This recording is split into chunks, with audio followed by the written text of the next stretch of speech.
What's going on, everybody? Peace and blessings. It's Khaleem Akhenaton. You know, today I want to build on the Uniform Commercial Code. It's a major topic. Been a major topic for a long time.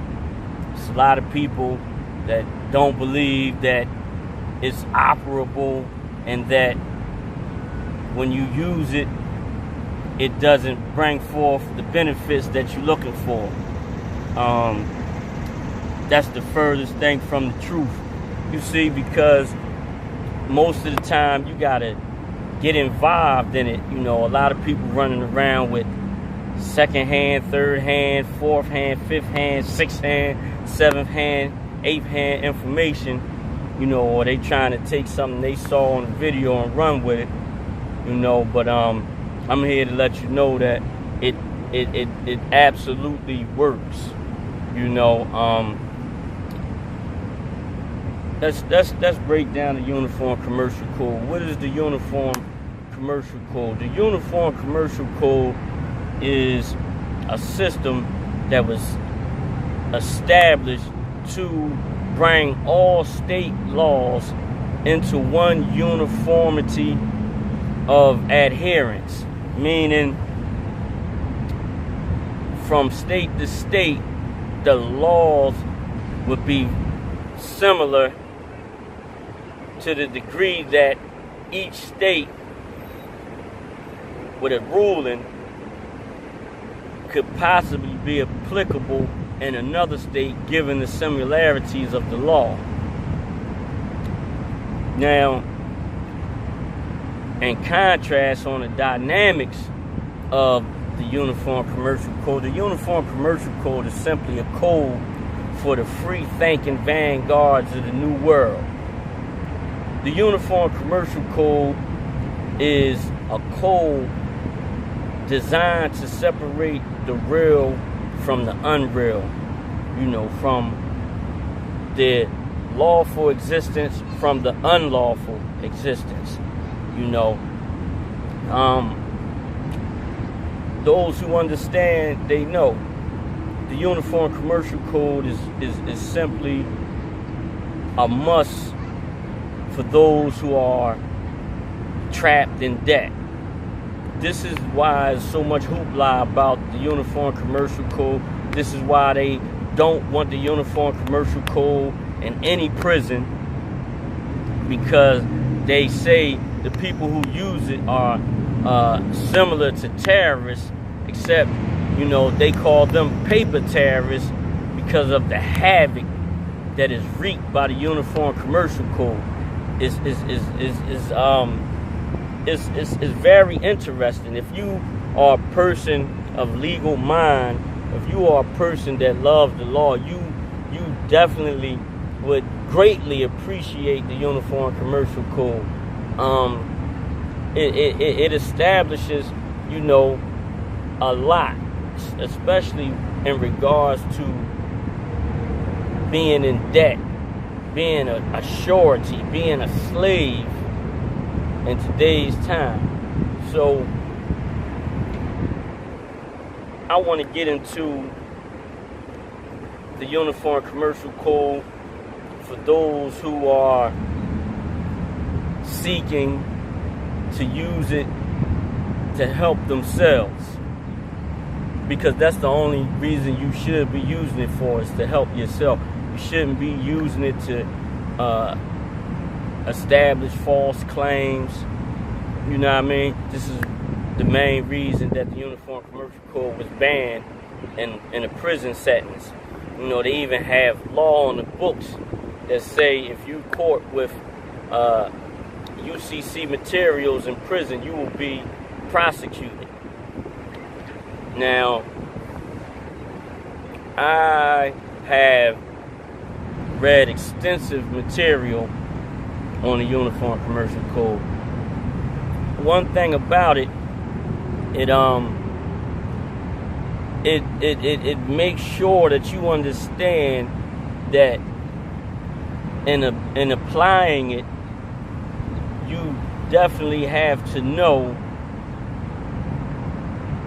your derivative source of existence. Meaning you have to know what you're doing in order to use it, because it's dealing with secured property.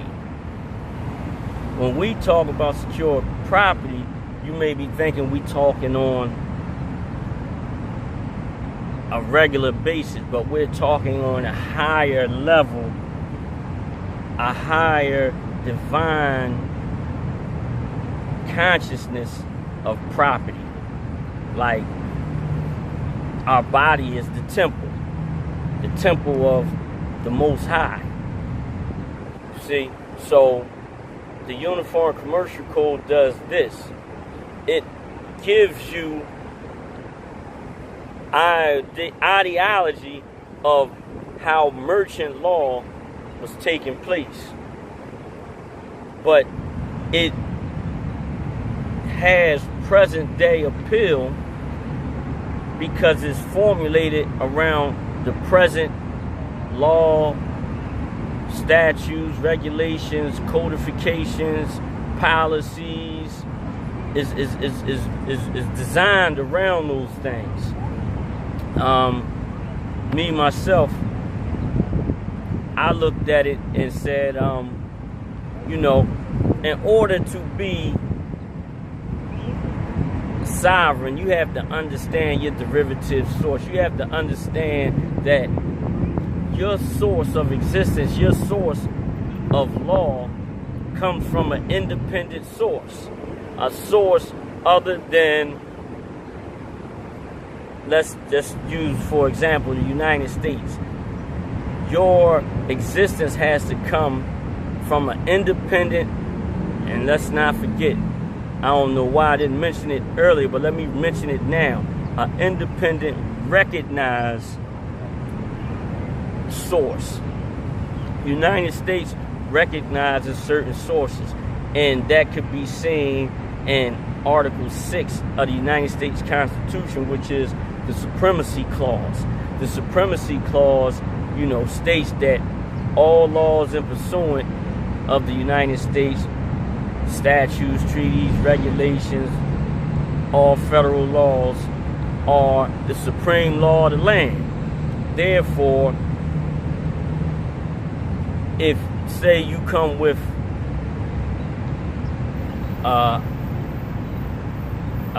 something of peace, amicable, like a treaty, and is recognized by the United States, that would make that source of law independent and the supreme law of the land. Now, with independence, it gets tricky because even with certain treaties, legislation has to be enacted. But with self-executing treaties, no legislation has to be enacted. The terms are clear within the treaty because it's self-executing, it's self-explanatory. Therefore, you have differences in the authority of treaties. You have some people that have books out. There's a book out where the guy breaks down how law and religion go hand in hand.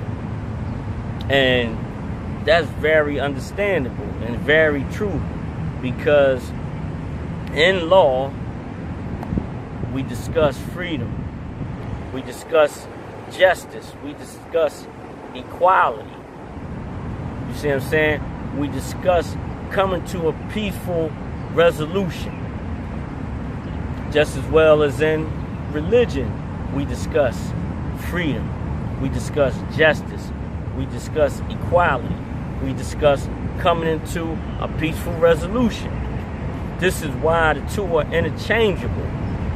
You see what I'm saying? So the Uniform Commercial Code basically encompasses those things and brings them to the forefront and gives them a spotlight to shine, gives them a platform for someone to occupy, for someone to come along and state their grounds. You know what I mean? And basically this is what we talking about right now. You know, the Uniform Commercial Code is not for anybody who just grabbing information from somebody and trying to do something. That's not what it's for. It's for people who are seriously defending the liberties that are being taken away or being minimized or being completely eliminated for the people and society and themselves. So that's who the Uniform Commercial Code is really for. You see what I'm saying? Although it's about, you know, making laws uniform state to state, is also about those who are out here to defend and don't necessarily need or should be trapped up in statutes, regulations, policies, codifications, things that restrict your speech, your movement. You know, you can't do certain things without a license. And, you know, it's a lot of reality in that stuff, man. Like, I wanted to get into this case right here. It's a case from, I believe, 1872. And it's Osborne versus Nicholson. The case was really talking about slavery. But it said one thing that caught me, you know, it made me really pause and think deeply. And what it said is, the right of personal liberty is a natural right antecedent to all laws. So therefore, the natural law of liberty is a law that doesn't need legislation to enact it. You understand what I'm saying? Because it's a recognized liberty. It's a recognized right. You know what I mean? It's inherent in each individual, you know, on their, you know, birth date. You know what I mean? Their date of arrival. So we see why law and religion should go hand in hand. They both are supposed to be founded on the Most High, the Creator, God, Allah, Jehovah, whoever you may call him, the Christ, the Messiah, you know what I mean, the Mahdi. The laws are supposed to be in reverence of the Creator, the Most High, the Mahdi, you know, Allah, God, Jehovah.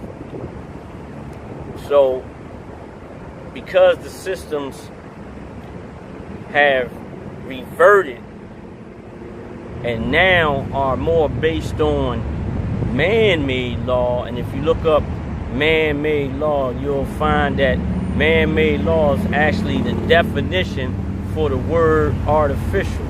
You know what I mean? Anything made by man, which is not in its highest form of, in principle and morality, is based on a limitation. It's based on something that doesn't hold true or strong as the natural law, the real law. You see, so when we step from a higher source to a lower source, we basically changing the form of law that we should be dealing with. Coming from where I came from, you know, I was raised in the streets. You know, I rip and ran in the streets. You know what I mean? I had no idea that I would be one day expounding on law. You know, that was the first thing from my mind, that, you know, I might be a lawyer or attorney or, you know, a jurist. You know what I mean? That was the furthest thing from my mind. But, you know, here I am. And, you know, all praise is due to the Most High. You know, I give much thanks. But I got another document. I got a few documents I want to share with y'all. You know,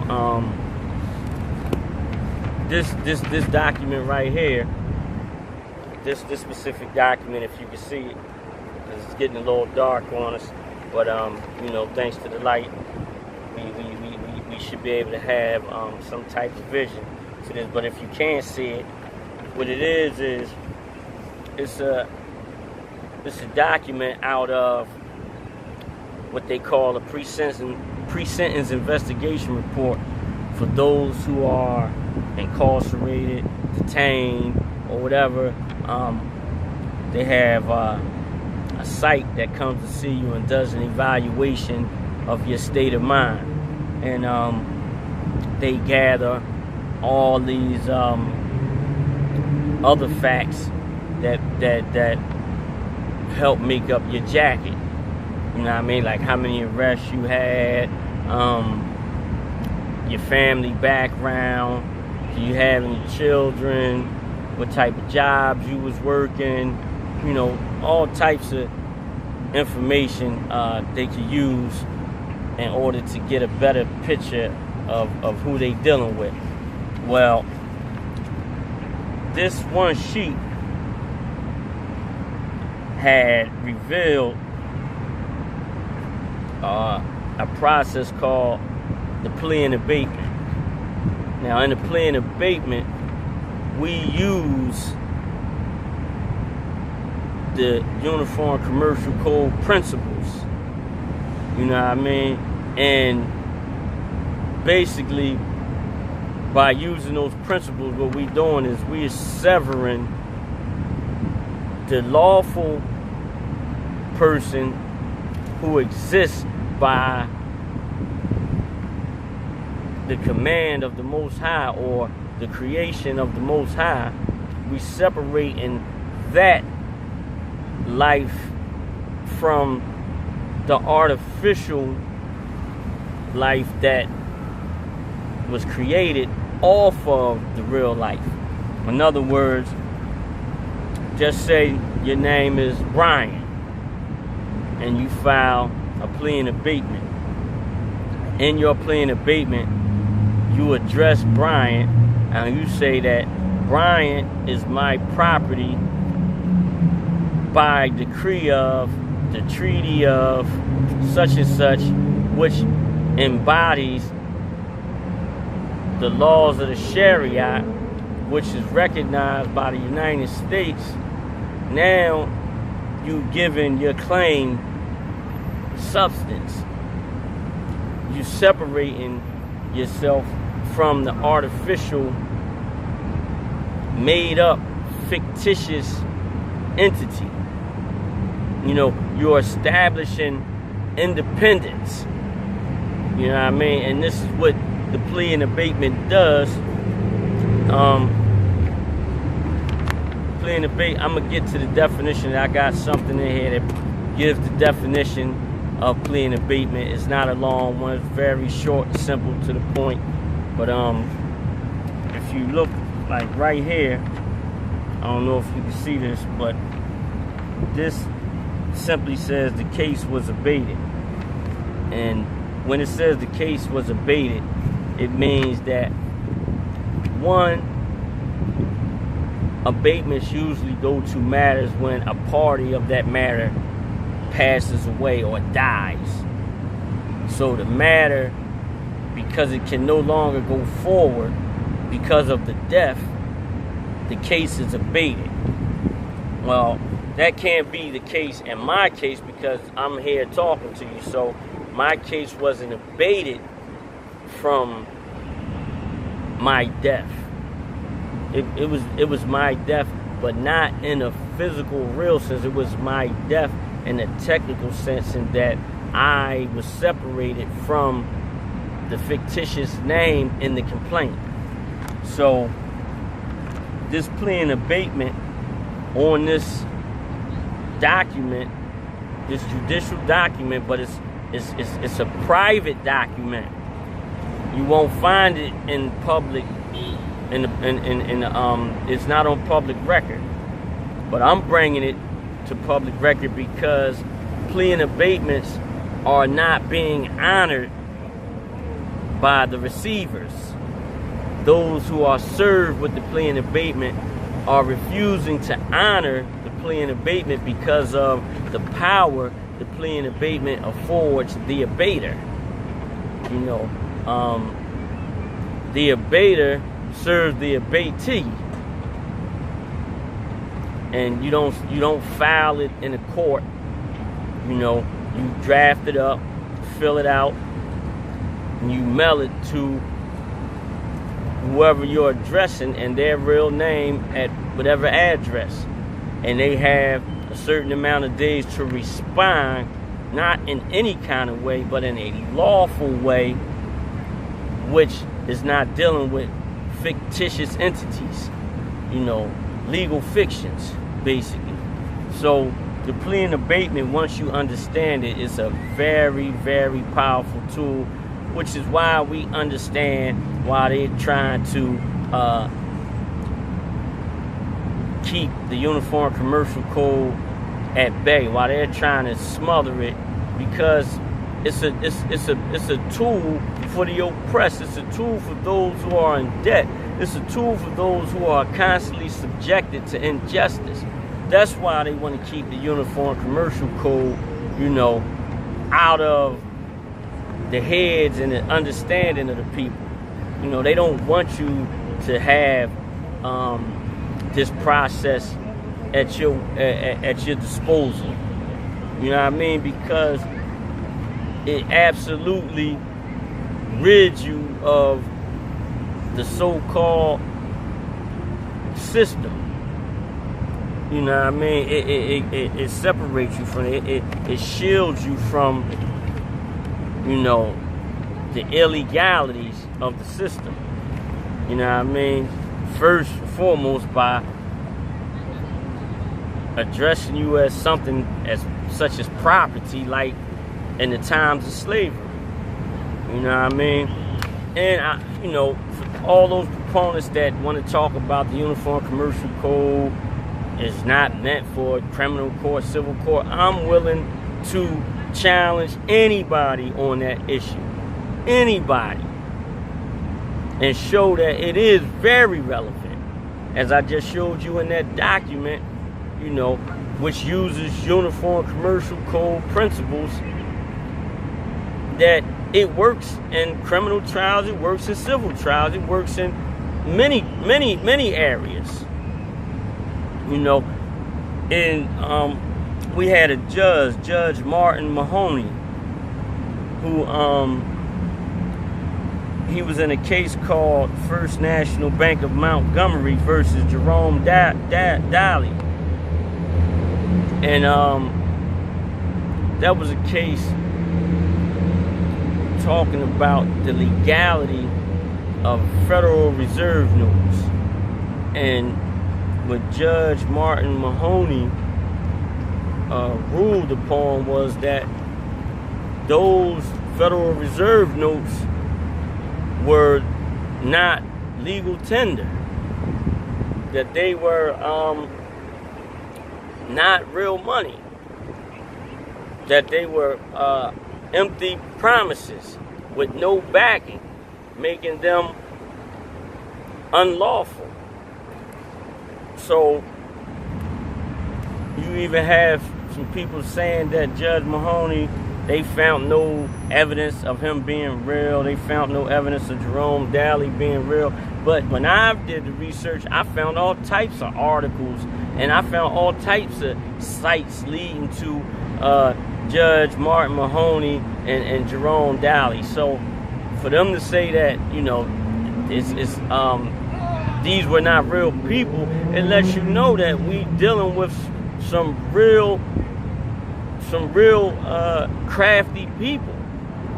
you know, some real devilish people that will go to any extent to keep the truth from you, to keep anything that can empower you out of your reach. You see what I'm saying? And, you know, religious status used to be powerful, a very powerful status in the courts. In the courts. I'm going to go to this case.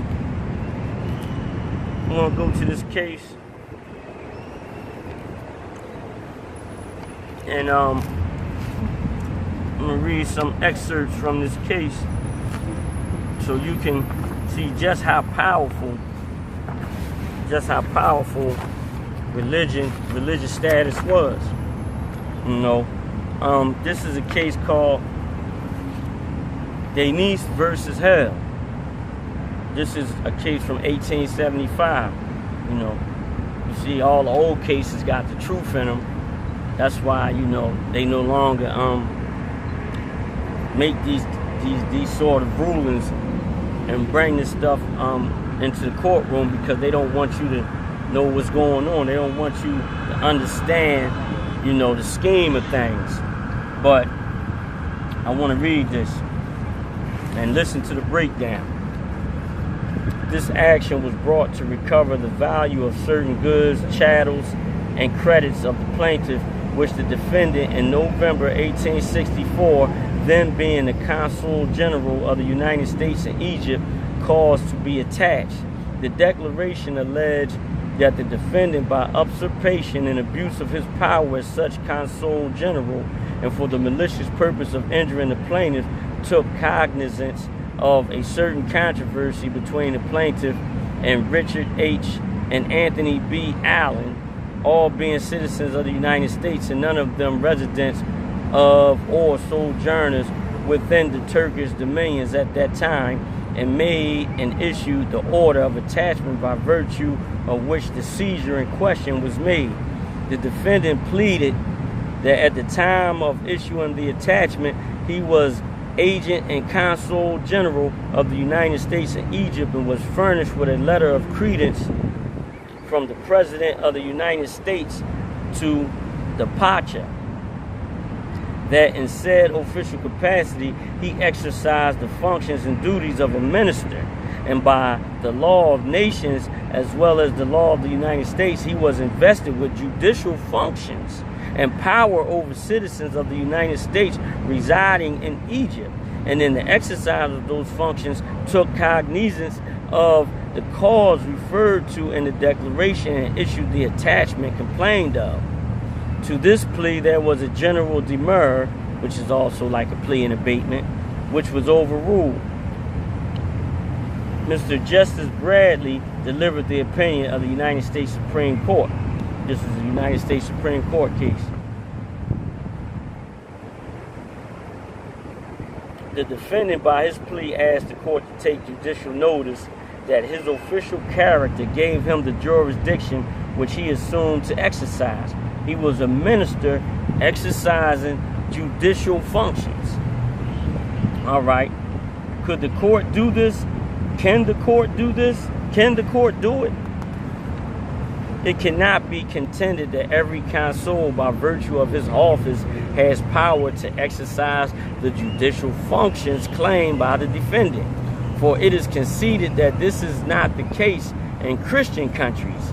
And while if on the other side, it is also conceded that in pagan and Mohammedan countries, it is usual for the ministers and consuls of European states to exercise judicial functions as between their fellow subjects or citizens.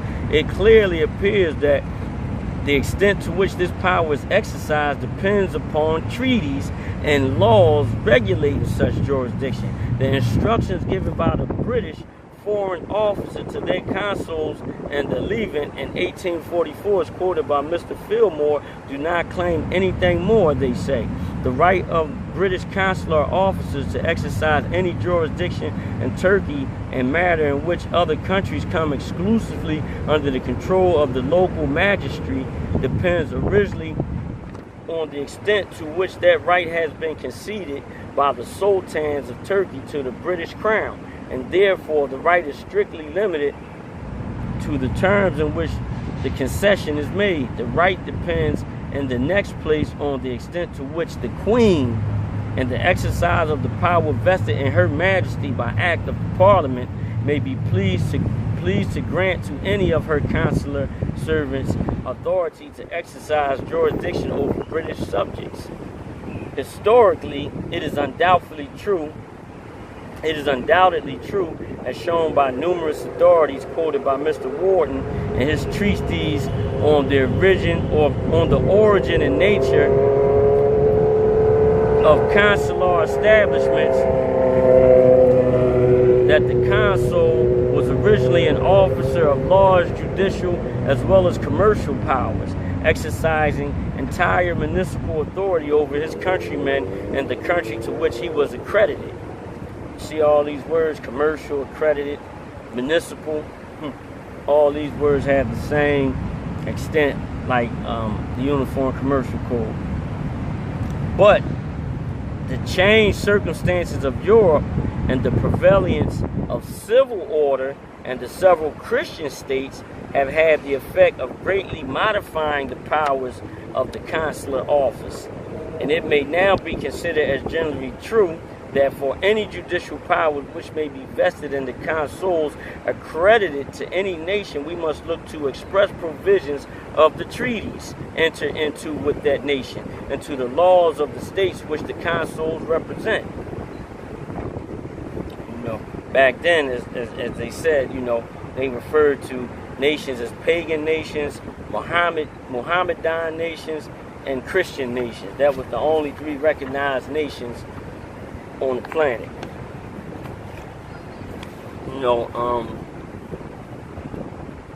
It's just so much, that we have to take in and consider, because we dealing with a lot.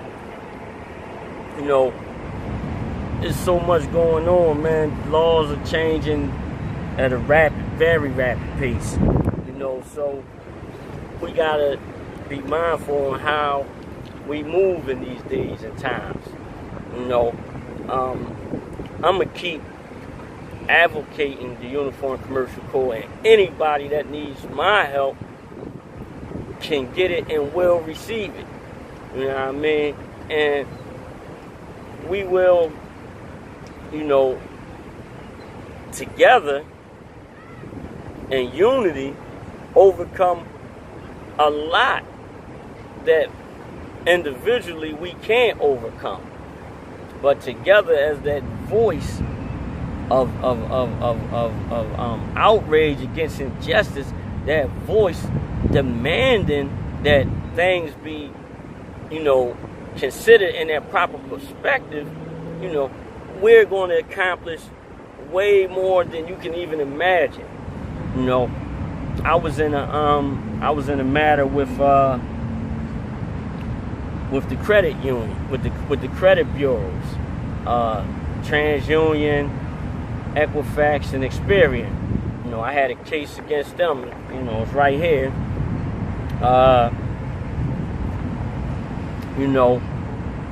I sent in my interrogatories. They never responded. The court,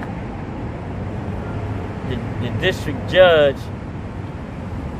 basically saved them from having to respond to my interrogatories, because had they responded to my interrogatories, they might as well have just submitted and bowed out. So what the court did was the court came and, they got this thing called, I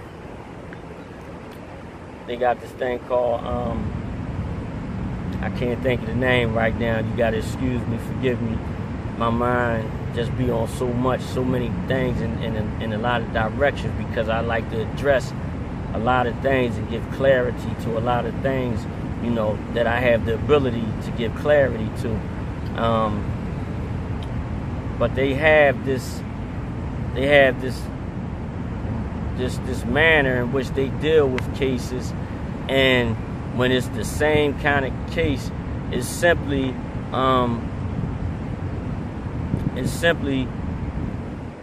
they don't rule against the past ruling. Whatever the ruling was to that type of situation in the past, it's going to be the same ruling in the present. You know, and basically, you know, that's an injustice within itself, because things change, circumstances change, and nothing remains the same. So to say that it's called stare decisis, that's what it's called. When a judge uses stare decisis, is the judge is saying, by the past ruling, we will not change that ruling presently, and we will stand on that past ruling in this matter and any matter similar. So that's how TransUnion, Equifax, and Experian got out of the situation, you know. And this is what I mean, you know, when the courts come and, you know, they lend a hand to the defendants in civil matters, because most of the time, you know, the plaintiff is somebody who, you know, the defendants just did dirty, you know, just basically strong-armed them, you know. But because it's dealing with financial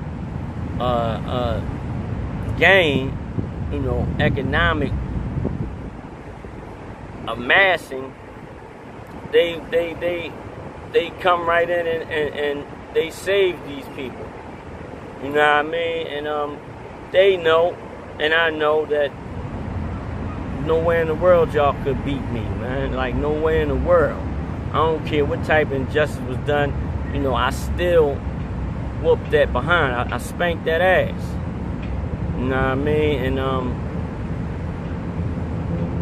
you know, for somebody to come in like a district judge and, you know, come with this sham ruling of stare decisis, you know, it was basically a slap in the face, because some of the language describing stare decisis is, even if the ruling is incorrect from the past or is an error, they still must stand by that ruling. Now, how vicious is that they will still stand by something even if it's an error? They're telling you're not going to get a win, and that's because had I won this matter, you know, I would be a man right now, you know, so wealthy, so rich that you know, I don't know what I would be doing right now.